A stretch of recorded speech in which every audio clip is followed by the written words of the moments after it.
আর সৌভাগ্যের সূচনা অনুষ্ঠানে সকল দর্শক বন্ধুদের অনেক অনেক স্বাগত।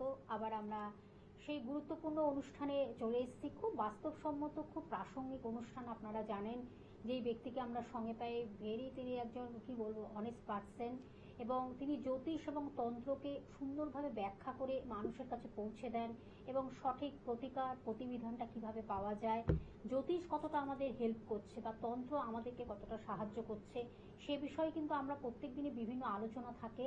এবং আজকেও আমি একটি বিষয় রেখেছি আমরা, যে আমাদের এই যে 9টি গ্রহ, 27টি নক্ষত্র, তাদের ভূমিকা তো একটা বিশাল থাকে আমাদের জীবনকে যারা চালিত করে, এবং সেটা নিয়ে আজকে আমাদের আলোচনা থাকবে।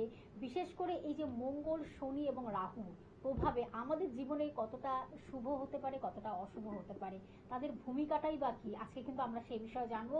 আমাদের সঙ্গে স্টুডিওতে উপস্থিত হয়েছেন প্রতিদিনকার মতন ঠিক 5টা 25 মিনিটে আপনারা এই অনুষ্ঠানটি দেখেন, সোম থেকে বৃহস্পতি। আজকেও তিনি আমাদের সঙ্গে রয়েছেন বিমল মুখার্জি মহাশয়, যার সম্বন্ধে ছোট্ট করে একটু আমি বলি, যিনি কিন্তু মাতৃসাধক, আধ্যাত্মিক জগতের মানুষ এবং বাস্তু কনসালটেন্ট, এবং তার সঙ্গে তিনি কিন্তু জ্যোতিষ এবং তন্ত্রকে একত্রিত করে একটা সুন্দরভাবে মানুষের জীবনটাকে কিভাবে ভালো রাখা যায়, ভালো থাকা যায়, সেইভাবে তিনি কিন্তু পরামর্শ দিচ্ছেন। আজকেও তিনি সেইভাবে একটি পরামর্শ রাখছেন। অবশ্যই তার কাছে চলে যাব। আমাদের সঙ্গে রয়েছেন শ্রী বিমল মুখার্জি মহাশয়। স্যার, আপনাকে স্বাগত অনুষ্ঠানে। নমস্কার, আমি মাতৃসাধক জ্যোতিষ বিমল মুখার্জি। তো আজকে যে বিষয় নিয়ে আমি আজকে আলোচনাটা করব, আজকে আমরা গ্রহের, তো আমাদের 9টি গ্রহ রয়েছে এবং 2টি ছায়া গ্রহ রয়েছে, রাহু কেতু। আমরা রাহুর ভূমিকা জানবো, মঙ্গলের ভূমিকা জানবো, শনির ভূমিকা জানবো।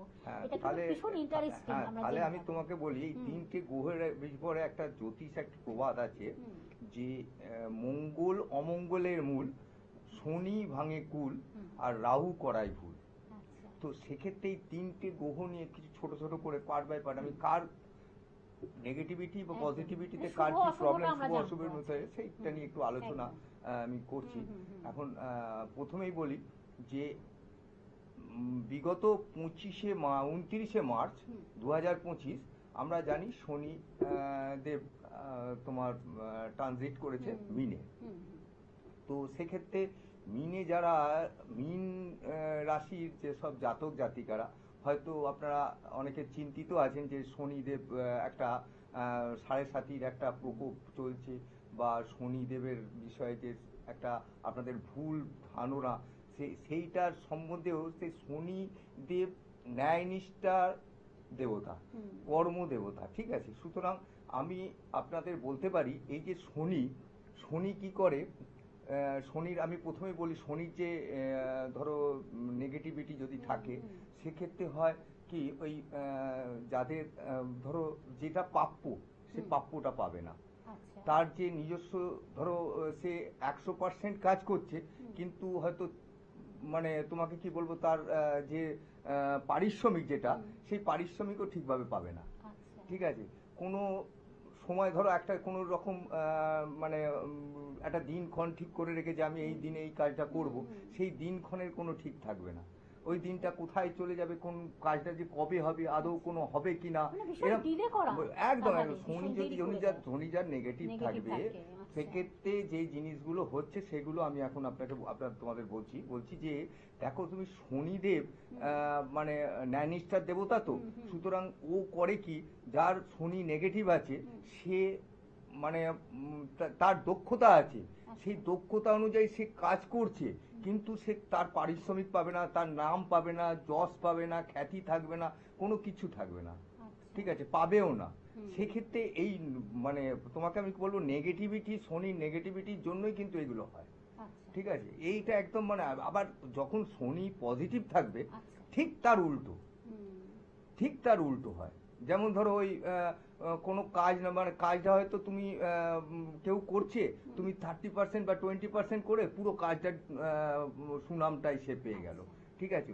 মানে যে যোগ্যতার থেকে বেশি পারিশ্রমিক পাবে, ঠিক আছে। মানে শনি যদি তার ফেভারে থাকে, একদম একদম শনি যার নেগেটিভ থাকে তাকে তো একদম জর্জরিত করে, কিন্তু আর যার পজিটিভ থাকবে তাকে কিন্তু একদম মানে যার যতটুকু, হ্যাঁ একদম একদম একদম যার হ্যাঁ একদম সেরকম তো হবে, সেটা মানে আমি তোমাকে বলতে পারি, যার যতটুকু সম্মান ততটুকু সম্মান সে ফিরে পায়, একদম একদম ন্যায় নিষ্ঠার দেবতা বলা হয় এই জন্য, ওই জন্য ন্যায়ের বলে প্রতীক। ন্যায় নিষ্ঠার দেবতা। হুম। তবে অবশ্যই আমি একটা বলতে পারি, হুম। এই যে মীন রাশিতে যাদের শনি আছে, যারা চিন্তা করছে, হুম, হুম। তাদের চিন্তার কারণ ব্যাপারটা হচ্ছে সাড়ে সাতই হয়তো থাকতে হবে, হ্যাঁ। সাড়ে সাতির প্রকোপ তো একটা থাকবেই, হুম, হুম। কিন্তু দশা মহাদশা অন্তর্দশার একটা ব্যাপার থাকে। আচ্ছা। ঠিক আছে, সেক্ষেত্রে ধরো অন্য শুক্রের দশা বা অন্য কোনো দশা যদি থাকে, হুম। সেক্ষেত্রে একটা ভালো কোনো গ্রহের দশা যদি থাকে, তাহলে শুভ গ্রহে, সেক্ষেত্রে শনির প্রকোপটা এই সাড়ে সাতিতেও কিছুটা কম থাকবে। আচ্ছা। ঠিক আছে, কিন্তু আবার ধরো শনির দশা মহাদশা চলছে, সেক্ষেত্রে প্রকোপটা অনেকটা মানে অনেকটা বেশি আর কি বেশি হবে সেটা। ইয়ে করা যাবে ঠিক আছে। হুম। এরপরে আমি যেটা বলছি সেটা হচ্ছে যে এই যে মঙ্গল, মঙ্গল। মঙ্গল, কারণ তিনটে গ্রহের ব্যাপারে কথা বলতে গেলে তো সব পুরোটা একদম ডিটেলস ইয়ে করা যাবে না, একটু একটু করে। মানে এই তিনটে গ্রহকে আমরা ভয় পাই অনেক সময়, একটা ভয় হ্যাঁ, ভীতি একদম, থাকে। একদম, ওই জন্যই মঙ্গলে মানে থাকা মানে আমরা কথাই একটা তো আছে। ভয়, হ্যাঁ, শনি গ্রহ আমাদের হ্যাঁ, কোনোভাবে প্রভাব ফেললে কি হবে, একদম, একটা ভয় একদম, ভীতি একদম। থাকে, একটা তো ভুল ধারণা থাকে। হ্যাঁ, হ্যাঁ, হ্যাঁ। আবার রাহু কেতু এটারও বিশাল একটা পার্ট অফ একদম, ভূমিকা। একদম, একদম। আমরা সেই খুব ইন্টারেস্টিং আজকে আলোচনা তো আমাদের চলছে। সেক্ষেত্রে মঙ্গলকে বলি, হুম। এই মঙ্গল একটা হচ্ছে ক্রূর, আচ্ছা। মানে মানে খুব ক্রূর গ্রহ। আচ্ছা। ঠিক আছে, হুম। মঙ্গল হচ্ছে সেনা, মানে মঙ্গলের জায়গায় মানে সেনা আর কি, আচ্ছা, সে সৈনিকের মতো সৈনিক, কাজ করে। সৈনিকের মতো করে। আচ্ছা। এবং মঙ্গল কি করে, দেখবে কোনো সৈনিক খুব রাগী বদমেজাজি, হুম, হুম। মানে দেখবে খুব মানে কোনো কারো মানে মেজরের সঙ্গেও অনেক সময় কথাবার্তা হ্যাঁ, হ্যাঁ। শোনে না, তো সেরকম ধরনের। আবার কোনো সৈনিক হয়তো খুব শান্ত প্রকৃতির হ্যাঁ। হয়, বা কেউ কিছু হয়, সেই এই মানে অলস প্রকৃতিরও সৈনিক দেখা যায়। তো সেক্ষেত্রে এই যে ধরো ছোটবেলা থেকে যাদের তোমার একটা এই যে দেশভক্তি, বা আমি দেশের হয়ে কাজ করব, আমি মায়ের সৈনিক মানে, হব, হ্যাঁ। ডিফেন্সে যাব, ঠিক আছে, এই যে জিনিসগুলো যাদের মন থেকে, তাদের কিন্তু ওই মঙ্গল পজিটিভ থাকতে হবে, তবে কিন্তু এই ডিফেন্স লাইনে সে যেতে আচ্ছা, পারবে, আচ্ছা। বা সৈনিক লাইনে যেতে পারবে। হুম, ঠিক আছে, আবার দেখবে যত মেজর, এই যে আজকে এই যে সামনে আমাদের যে মানে একটা যুদ্ধ যে রেস গেল, তাতে কিন্তু এই যে দেখবে এই যে আমাদের যে যোদ্ধারা, সৈনিকরা, এই যে দিন নয় রাত নয় জেগে, বা আমাদের যে দেশমাতৃকাকে দেশমাতৃকাকে তারা রক্ষা করলো, হ্যাঁ, এবং আমাদের তো প্রাণে বাঁচানোর প্রাণে থেকে এটা, বাঁচানো। এই যে জিনিসগুলো, এই জিনিসগুলো কিন্তু ওই মঙ্গল যাদের ভালো থাকে, আচ্ছা। পজিটিভ থাকে, মানে পজিটিভ খুব তাদের power কিন্তু থাকে যাদের। তাদের পাওয়ার থাকে, তারা কিন্তু এই ডিফেন্স লাইনে এই যেতে পারে। defense ঠিক line, আছে, আচ্ছা। আরো আমি তোমাকে বলতে পারি যে মেজর সুপারিনটেনডেন্ট যারা থাকে, তাদের কিন্তু মঙ্গল কিন্তু আরো বেশি স্ট্রং। আচ্ছা। ঠিক আছে, সেই মঙ্গল কিন্তু, আর মঙ্গল যখন অমঙ্গল করে, মঙ্গল তো এখন মঙ্গলের এগুলো হচ্ছে যে নেগেটিভ যখন থাকে, তখন মঙ্গলে ওই রক্তবাহিত হয়, তোমার অ্যাক্সিডেন্ট হবে, রক্তবাহিত রোগ হবে। ঠিক আছে, এই যে বা রক্তপাত হতে পারে, এই যে জিনিসগুলো, এই যে মাঙ্গলিক বলো, এইগুলো কিন্তু এই মঙ্গলের তোমার প্রভাবে অশুভ, মানে মঙ্গলের নেগেটিভ থাকলে তখন কিন্তু এই যে জিনিসগুলো মঙ্গলের ক্ষেত্রে হয়। ঠিক আছে, এরপরে রাহুর ব্যাপারটা বলি।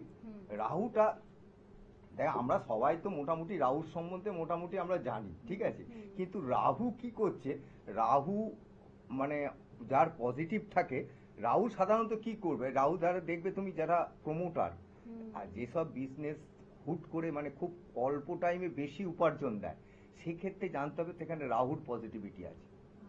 যেমন হচ্ছে আমাদের এই বিল্ডিং, মানে এই প্রমোটাররা কনস্ট্রাকশন করে, বা এদের কি হচ্ছে, এই কম সময়ে আর্নটা বেশি, সেক্ষেত্রে ওই বা হঠাৎ লটারি প্রাপ্য, এই যে হঠাৎ লটারি প্রাপ্য, হ্যাঁ একদম লটারি, এই যে জিনিসগুলো, এইগুলো এই জিনিসগুলো কিন্তু রাহুর পজিটিভিটির জন্য হয় কিন্তু একদম। এই যে লটারি যার লাগছে বলো, বা এই যে ব্যবসায় অনেক, আবার কিন্তু আপনার এটা মনে রাখতে হবে, রাহু যে টাকা দেয়, সেই টাকা কিন্তু রাহু রাখতে দেয় না, ও খরচা করিয়ে দেয়, ও মানে ভুল পথে নিয়ে গিয়ে খরচা করিয়ে দেবে। সুতরাং রাহুর এই যে হট করে যে টাকা দিল, সেটাকে যে মনে করবে যে রেখে দিতে পারবে, তা কিন্তু নয়, ও ভুল পথে ঠিক তোমাকে বার করে দেবে।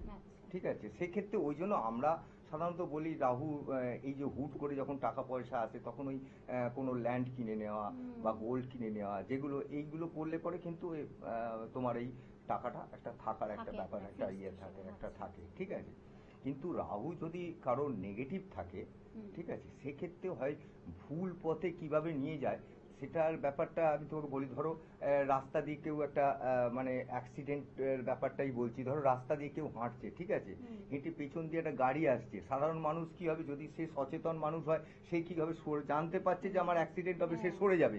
কিন্তু এই গ্রহ দোষ কিন্তু তাকে ওই বুঝতেই দেয় না যে হ্যাঁ, গ্রহ দোষ তাকে বুঝতেই দেয় না যে তোমার অ্যাক্সিডেন্ট হবে, সেই ক্ষেত্রে অ্যাক্সিডেন্টটা হয়ে যায়। এই যে ভুলগুলো, এই ভুলগুলো কিন্তু মানে রাহুর থেকে আসে, অবশ্যই রাহুর থেকে করায়, ঠিক আছে। এরপরে আমি তোমাকে বলবো, এই যে রাহু, ধরো এই যে প্রত্যেকটা গ্রহের সঙ্গে যখন থাকে, এক একটা গ্রহের সঙ্গে এক একটা গ্রহের সঙ্গে এক এক রকম, যেমন ধরো রাহু যদি শুক্র আর মঙ্গলের সঙ্গে থাকে, সেক্ষেত্রে এই যে বন্ধুত্ব একটা থাকে, ধরো কোনো একটা বন্ধুত্বর সঙ্গে এত বন্ধুত্ব বাড়িতে গেছে, হ্যাঁ, সেক্ষেত্রে ওই বাড়িতে গিয়ে তার স্ত্রীর সঙ্গে আলাপ হয়েছে, ইয়ে হয়েছে করে, ওইখানেই একটা মান সম্মান নষ্ট হয়ে যায়, ঠিক আছে, মান সম্মান নষ্ট হয়ে যায়, ওইটা কিন্তু ওই রাহু আর মানে করাচ্ছে, ঠিক আছে, রাহু শুক্র আর মঙ্গল, হ্যাঁ ওইরকম হয়ে যায়। আবার রাহু যদি যখন বুধের সঙ্গে থাকবে, তখন দেখবে ওই ব্যবসায় যদি নানা রকমের যে কোনো ব্যবসা যদি করে, ব্যবসায় ভুলভ্রান্তি করে তাকে একটা টাকা পয়সা নষ্ট করিয়ে দিয়ে, হয়তো যে ব্যবসাটা করছে বা অন্য একটা ব্যবসায় ঢুকিয়ে দিয়ে তার পয়সা একদম পুরো অঘটন ঘটিয়ে একদম নষ্ট করে দেয়, এরম ভাবে কিন্তু রাহু ভুলটা করায় বুধের সঙ্গে থাকলে, ঠিক আছে। আর চন্দ্রের সঙ্গে যখন রাহু থাকে, সেই সময় কি করে, ওই মানে মানসিক মেন্টালি ব্যাপারটাকে তো একটা আসে, চন্দ্র মানে তো মেন্টাল, মনের একটা মনের কারক গ্রহ, সেক্ষেত্রে ওই মানসিক দিক দিয়ে সে নানা রকম ভাবে ভুল ভ্রান্তি সৃষ্টি করিয়ে দেয়, ঠিক আছে। আর বৃহস্পতি সব থেকে ব্যাপারটা হচ্ছে বৃহস্পতির সঙ্গে যখন থাকে, বৃহস্পতি গুরু লক্ষ্মী, গুরু জাতীয় গ্রহ, সেক্ষেত্রে করে কি ওই রাহু করে কি ওই গুরু জাতীয় গুরুজনদের সঙ্গে এমনভাবে কথাবার্তা বলবে, গুরুজনদের মানবে না, বয়স্ক লোকেদের মানবে না, তাদের ছোট করবে, তাদের সঙ্গে নানা রকমের অভদ্র আচরণ করবে, এই জিনিসগুলোকে বলা হয়। তো এই জন্য বলা হয় যে ওই রাহু আর বৃহস্পতি গুরু চণ্ডাল দোষ হয়, ঠিক আছে, এই জিনিসগুলোকে জানতে হবে, ঠিক আছে। আমাদের আলোচনাও হয়েছে, খুব সাংঘাতিক গুরু চণ্ডাল দোষ, ওই বেশিরভাগ ক্ষেত্রে বাচ্চাদের ক্ষেত্রে দেখবে তুমি, গুরু চণ্ডাল দোষ যারা আছে, যেসব বাচ্চারা আছে, তারা কিন্তু ওই দেখবে বাড়িতে বাবা মাকে মানবে না, টিচারকে মানবে না, পড়াশুনোর ক্ষেত্রে তাদের গাফিলতি আসবে, তারা যেটা মনে করবে সেটাই করবে, সেটাই ঠিক। সেক্ষেত্রে ওই মানে ওই গুরুচণ্ডাল যাদের আছে, এটা কিন্তু আবার ওই তোমাকে আমি বলতে পারি, ওই ধরো একটা এমনই দোষ যেটা মানে কোনো একটা, ধরো ওই যে রাহুর যে কোনো তোমার স্টোন দিয়ে মানে যে এটাকে ইয়ে করা যাবে, ঠিক করা যাবে, এরকম প্রতিকার করা যাবে, সেটা কিন্তু খুব প্রতিকার অবশ্যই হয়, স্টোনের প্রতিকার অবশ্যই হয়, একটা গ্রহের হবে, কিন্তু সমষ্টিগত গ্রহ যখন থাকবে, একের অধিক যখনই গ্রহ মিলে একটা যোগ সৃষ্টি করবে, তখন কিন্তু সেটাকে তন্ত্রের মাধ্যমে প্রতিকার করাটাই মানে ভালো প্রতিকার, তন্ত্র কাজ করবে এবং তন্ত্র দিয়ে প্রতিকারটা করতে হয়, ঠিক আছে। সেক্ষেত্রে ওই গুরুচণ্ডাল, ওই জন্য গুরুচণ্ডাল যাদের থাকে তাদের প্রতিকার করতে হয় তন্ত্রের মাধ্যমে। বাচ্চারা সে বিষয়ে জানবো যে তন্ত্রের ভূমিকা, তন্ত্র আমাদের জীবনে কতটা একটা গুরুত্বপূর্ণ জায়গা রেখেছে, কারণ আপনি একজন আধ্যাত্মিক জগতের মানুষ এবং মাতৃ সাধক, তন্ত্রকে নিয়ে আমরা সে বিষয়ে একটু জানবো।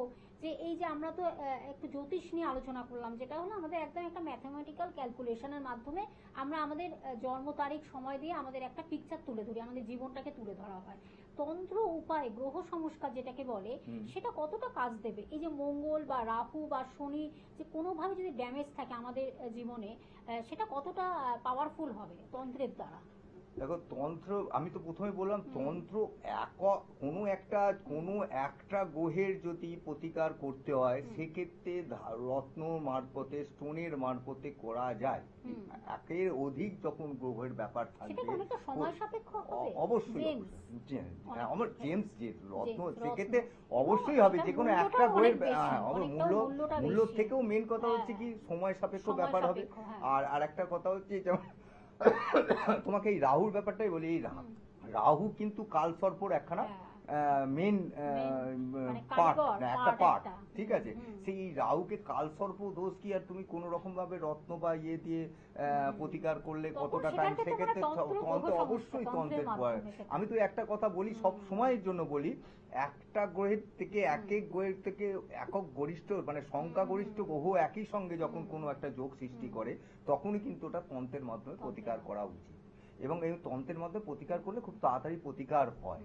যেমন ধরো আজকে একটা কোনো স্যার সাড়ে সাতি বা আমাদের এই কালসর্পযোগ, এই যে দোষ বা এগুলো ভৌম দোষ, এগুলো কি আমার মনে হয় কি ঢাইয়া এই যে চলে যাদের, এগুলো কি মানে তন্ত্রের মাধ্যমে কি আরো পাওয়ারফুল হয়, সেটাকে আরো বেশি কাজ দেয়? অবশ্যই অবশ্যই তন্ত্রের মাধ্যমে এই যে যেমন যেই যে জিনিসগুলোকে যদি প্রতিকার করা যায়, সেগুলো যেমন স্বল্প টাইমে হবে এবং তা মানে আর একটা কথা আমি তোমাকে বলি, তন্ত্রের মাধ্যমে করলে কিন্তু তুমি এটা বুঝতে পারবে না, যেমন ধরো মাঙ্গলিক যারা আছে, মঙ্গল কিন্তু তোমার ওই ধরো সপ্তমের মঙ্গল নবমে ষষ্ঠমে এরম জায়গায় চলে যাবে না। সেক্ষেত্রে তোমার ওই যে মঙ্গলের যে প্রকোপ, মাঙ্গলিক হলে যে মঙ্গলের যে প্রকোপটা, সেই প্রকোপটা কিন্তু কম হতে থাকবে, হ্রাস করতে থাকবে, ঠিক আছে। এটাই কিন্তু তন্ত্রের মাধ্যমে কিন্তু তুমি কোনো কিছুই বুঝতে পারবে না।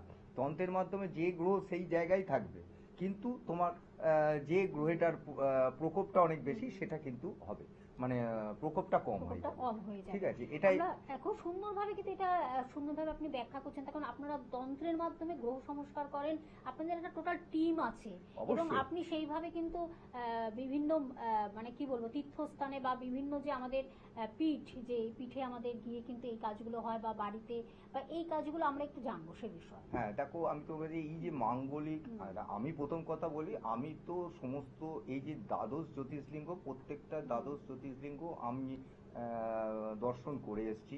ইভেন আমি তোমাকে তোমাদের হয়তো জানো যে আমি একদম কৈলাস দর্শন করে এসেছি, যেটা হচ্ছে তোমার ওখানে গিয়ে আমরা যজ্ঞ করেছি কৈলাসে গিয়ে, ঠিক আছে।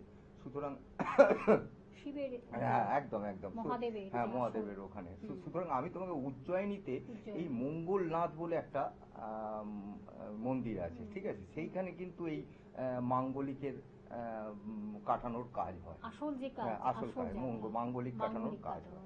সেই এরম ভাবে কালসর্পর যেমন হচ্ছে তোমার নাগেশ্বরে কালসর্পর কাজ, নাগেশ্বরে কালসর্পর কাজ হয়। নাগেশ্বরে ওখানে নাগ দেবতা আছে, এবং ওখানে নাগ প্রজাতির সব লোকজনও আছে, যেসব মানে পূজারীরা আছে, তারা এই সব কাজ করেই কালসর্প দোষ কাটানোটাই ওদের কাজ, ঠিক আছে। এই প্রত্যেকটা এক একটা জায়গায় এক এক রকমের কাজ হয়। তো তন্ত্র একটা বিশাল আকার জিনিস, তন্ত্রের কোনো শেষ নেই, সীমা নেই। তন্ত্র একটা সমুদ্রের মানে থেকে কিছুটা জল তুলে নিলে যেরকম হয়, তার থেকেও কিছুটা আমরা কম শিখেছি। আমাদের কিছু জানার মতো, শেখার মতো কিছুই আমরা পাইনি, কিন্তু তবু আমি বলতে পারি যে তোমার এই তন্ত্রের মাধ্যমে যে প্রতিকারগুলো হয়, সেই প্রতিকার কিন্তু লাস্টিং করে, এবং মানে এর অ্যাকুরেসিটা অনেক বেশি, ঠিক আছে, অ্যাকুরেসিটা অনেক বেশি, এবং খুব তাড়াতাড়ি হয়, খুব মানে আলাদা একটা পাওয়ার, আলাদা অবশ্যই শক্তি, অবশ্যই আধ্যাত্মিক অবশ্যই শক্তি, অবশ্যই আর অবশ্যই ভীষণ সেটা কার্যকরী, ভীষণ কার্যকরী। এবং একদম। সেটাই কিন্তু স্যার কিন্তু বলে দিলেন, তন্ত্রের মাধ্যমে, গ্রহ সংস্কারের মাধ্যমে কিন্তু আপনাদের জীবনে যা যা সমস্যা রয়েছে, আপনারা আসবেন, অবশ্যই ভালো থাকবেন, তিনি সেইভাবেই আপনাদের দেখে নেবেন, এবং সঠিক প্রতিকার প্রতিবিধানের মধ্যে আপনারা ভালো থাকবেন। আমি একটু বলে দিচ্ছি কোথায় কোথায় স্যারকে পেয়ে যাচ্ছেন। আপনারা সোমবার শিয়ালদহে পাচ্ছেন, মঙ্গলবার ব্যারাকপুরে পাচ্ছেন, এবং রবিবার আপনারা চুঁচুড়াতে পাচ্ছেন, একদম চুঁচুড়া স্টেশন থেকে মাত্র 2 মিনিট রাস্তা, এবং বৃহস্পতিবার কালীঘাটে পাচ্ছেন, এবং শনিবার মেচেদাতে পেয়ে যাচ্ছেন, এবং প্রতি মাসের তৃতীয় শনিবার শিলিগুড়িতে বন্ধুরা পাচ্ছেন। ফোন নাম্বারটি বলে দিচ্ছি, 8100684023। এটি হলো বুকিং নাম্বার বা কন্ট্যাক্ট নাম্বার বা যোগাযোগ নাম্বার। এবং যারা হয়তো ফোনের আপনারা কথা বলতে পারছেন না, বা অনুষ্ঠানে যারা যোগাযোগ করতে পারছেন না, বা ফোনের মাধ্যমে কথা বলতে পারছেন না, তাদের ক্ষেত্রে রাত্রি 8টার পরে কিন্তু আপনারা স্যারের সাথে সরাসরি কথা বলতে পারছেন। এটি কিন্তু একটা আপনাদের জন্য সুযোগ রেখেছেন। আর প্রতিদিন আপনারা কিন্তু সোম থেকে বৃহস্পতিবার 5:25 আবার আমরা লাইভ অনুষ্ঠান নিয়ে ফিরে আসবো, আবার কোনো নতুন আলোচনা নিয়ে অবশ্যই ফিরে আসবো। আর আপনাদের জন্য অনলাইন প্রেডিকশনের ব্যবস্থা তিনি রেখেছেন, অনলাইনেও আপনারা প্রেডিকশন করুন, এবং যদি প্রতিকার দিতে হয়, সেই প্রতিকারটি কিন্তু আপনার বাড়িতে পৌঁছে যাচ্ছে আপনাদের। অবশ্যই সেই কাজগুলো আপনাদের জন্য রেখেছেন। একদম আমাদের সময় শেষ। স্যার আপনাকে অনেক ধন্যবাদ, আজ এই পর্যন্ত। সকলে ভালো থাকবেন, নমস্কার। নমস্কার।